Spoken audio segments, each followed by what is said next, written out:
So this is part 4 of 7 on the attack on Bree and Kayli Lasley, the kitchen. The fight is on. Bree is frozen in fear, which is a natural response, but she's mentally struggling with why she's frozen.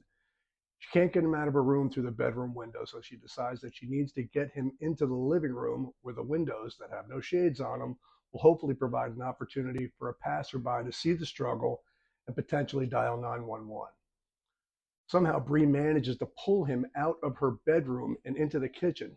She remembers she has a set of kitchen knives. She just cleaned and put them away.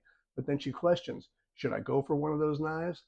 She quickly realizes that she has no experience with that. It could potentially lead to him getting it away from her and using it against her and her sister.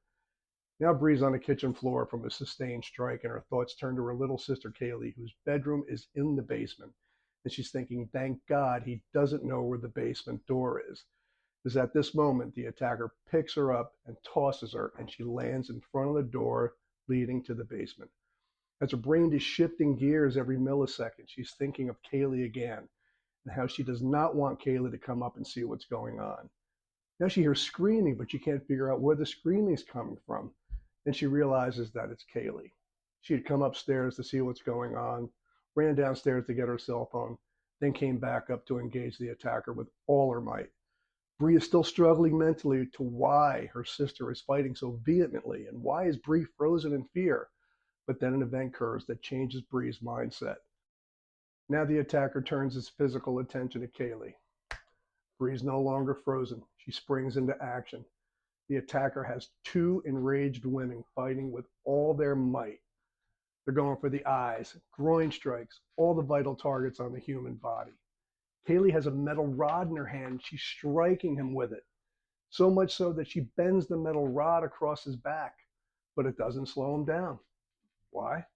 The attacker had methamphetamine and heroin in his system, which made him almost virtually indestructible, but they're committed to the fight. So the takeaways from this part of the story are: one, if you don't have any training with a self-defense tool that you're thinking of going for, meaning how do I get to it? How do I use it in a self-defense situation? Don't go for it. That could have been disastrous for both Bree and Kayli. As Bree mentions, he could have used that against them. My second takeaway, which when listening to Bree tell the story and the emotion that comes with it regarding her struggle as to why she couldn't fight back, well, she did fight back as soon as she saw the attacker lay hands on her sister. Think about it as she reflects on Kayli and her almost instantaneous response and going into full fight mode.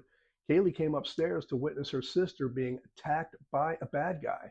Studies showed that the rage factor can not only kick in, but intensify when you witness a loved one being attacked. It was only after therapy and reflection on this event that Bree came to the realization that everyone should have, and that is that you are worth defending. You are worth fighting for.